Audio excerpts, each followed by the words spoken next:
Nataka tuzungumzie less talked symptoms or condition inaitwa antiphospholipid antiphospholipid syndrome.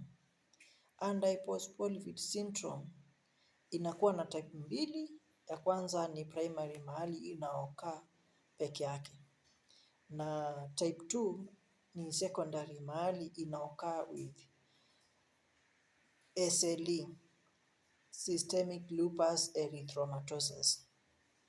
Na clinical features zake huwa ya kwanza inakuwa ni thrombosis, wakati tunapata patient ana complain about DVT, deep venous thrombosis for long.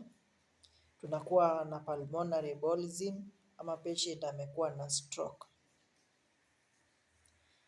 Na pia kwa pregnancy morbidity unapata patient ako na recurrent miscarriage, stillbirth, preterm, preeclampsia may get this antiphospholipid syndrome.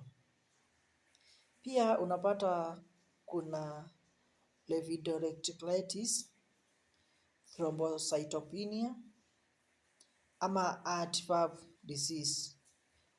Hao patient wana present na hii problem wanaweza kuwa na antiphospholipid syndrome.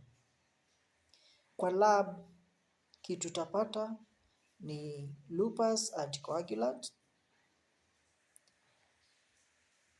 anticardiolipin antibodies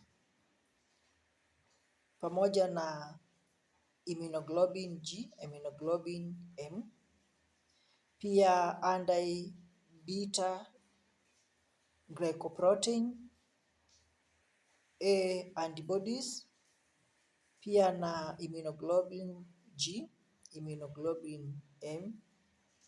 Management in acute thrombosis, one you manage with heparin ama warfarin ANR ikiwa na ANR ya 2 to 3. Kwa long term management una manage na anticoagulations kama history of thrombosis iko. Kwa pregnancy una manage na low dose aspirin plus prophylactic heparin. Na sana sana kwa young patient with stroke plus levodopa fikiria kuhusu hii antiphospholipid syndrome.